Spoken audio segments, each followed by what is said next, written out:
Hello and welcome to Narrative Forge Productions. In today's episode, we're going to talk about episode 2 of The Mark. And we're going to cover a little bit about micro cliffhangers and also character development.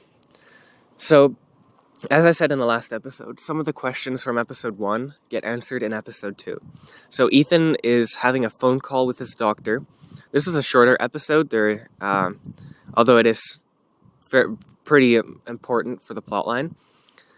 Ethan's on a phone call with his doctor, and we have some questions answered. So we learn that he's been struggling with nightmares, although Ethan doesn't like it when they're called nightmares because he thinks they're something else. And that in itself raises another question. So we're answering the question from episode 1, what is the sickness he has to deal with? But then the answer for the question in episode 2 actually raises another question. Why doesn't he want them to be referred to as nightmares? So the answer also brings in itself a question. And like I said, you want to answer questions every episode. At least 50% of them, I'd say, about that. So episode 3 immediately answers why he doesn't want to refer to them as nightmares. Because episode 3 has this horrific sort of sleep paralysis-like state Ethan's in. And we realized that, okay, these aren't just regular nightmares. These are something else. This is why I didn't want to call them nightmares. And I'm going to talk about episode 3 in the next video, but I just wanted to say that just to kind of show that the way I'm answering questions and also raising them at the same time. So, episode 2. Not only do we answer questions, we also, inside the 5 or 6 minutes that the episode is in length, it's a very short episode. Inside that amount of time, we also do quite a lot of character building, actually, and in episode 1 as well. So we learn that Ethan hasn't been seeing his friends lately, or perhaps doesn't even have very many friends at all. And we learn that this is probably due to his, what he refers to as his sickness. So it's not that he doesn't have friends exactly, it's more so that he just can't really be bothered socializing. And we see how that develops a little bit more in episodes 3 and 4. But yeah, we learn that he hasn't really been socializing, so that brings some depth of character to him. So he's not just this flat character anymore, he's not just this voice in your ear. He's this guy who's struggling and can't be bothered socializing because of his struggles.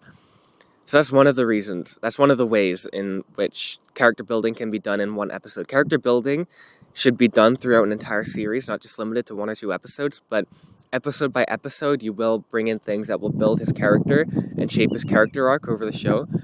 And that's one of the ways I did it, by bringing some sympathy to him.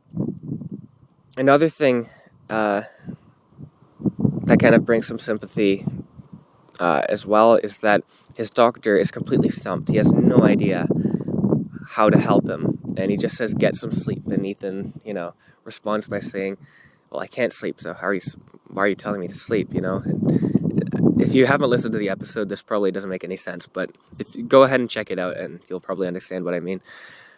But we're bringing sympathy. Allowing the audience to sympathize with Ethan. So he's not just this voice in their ear anymore, he's this person. And, obviously I'm voice acting him, he's not a real guy, of course, but it makes him seem like he's this real person when we're actually watching these events as they happen. It makes it more tangible. And that's just 5 minutes. That's all that was really needed to bring in a fair amount of character building already. And so it's a great way to have your audience engaged. So you don't only want to have them engaged by listening, by wanting their questions answered. That may not be enough. One of the strongest reasons, not the strongest, but one of the strongest reasons to have, for an audience to tune into the next episode or read the next chapter or whatever, is engagement with the character. If they hate the characters, they're probably not going to watch the next episode or listen to the next episode.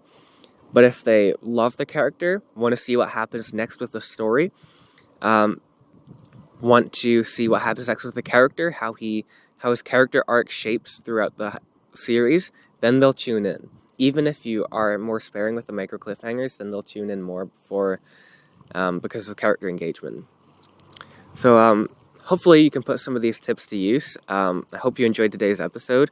I hope you go check out the Mark, because that'll make these videos a lot more easier to take in. And I hope you have a great day.